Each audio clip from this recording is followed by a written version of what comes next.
ये कहानी शुरू होती है लंदन शहर से। एक भारतीय छात्र पढ़ाई के लिए इंग्लैंड में रहता है। एक दिन वो सड़क किनारे फूलों की एक छोटी दुकान पर रुकता है।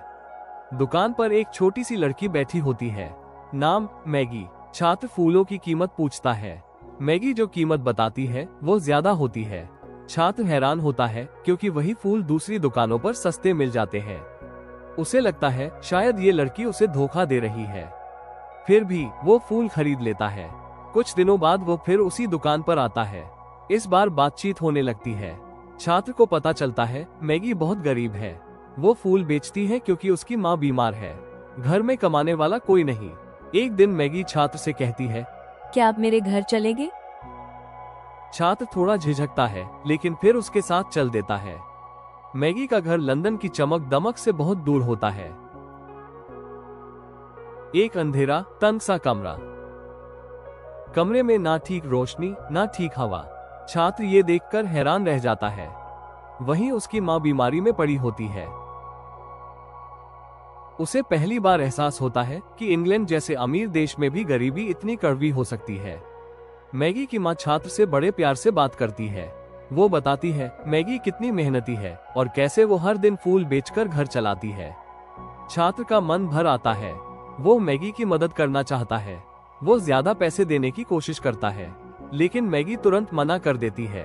वो कहती है, मैं भीख नहीं लेती, मैं सिर्फ अपने फूलों की कीमत लेती हूँ। अब छात्र समझ जाता है फूल महंगे नहीं थे, महंगी थी मैगी की मजबूरी और उससे भी ज्यादा उसका आत्मसम्मान। कुछ समय बाद छात्र को भारत लौटना होता है। जाने से पहले वो आखिरी बार मैगी से मिलने जाता है। इस बार मैगी फूल नहीं बेच रही होती। उसकी हथेली में कुछ सिक्के होते हैं। वो छात्र से कहती है, क्या आप भारत जा रहे हैं? छात्र हाँ कहता है। तभी मैगी अपने सारे पैसे छात्र को दे देती है और कहती है, मेरा एक भाई था, वह भारतीय सैनिक था, वह अब जीवित नहीं है। मैगी की आवाज शांत है लेकिन दर्द से भरी। वो आगे कहती है, उसकी कब्र भारत में है, मैं वहां नहीं जा सकती। क्या आप मेरी तरफ से उसकी कब्र पर फूल चढ़ा देंगे? छात्र अवाक रह जाता है। वो समझ जाता है जिस लड़की से वो फूलों की कीमत पर बहस कर रहा था, वो लड़की एक शहीद की बहन है। छात्र पूछता है, ये पैसे?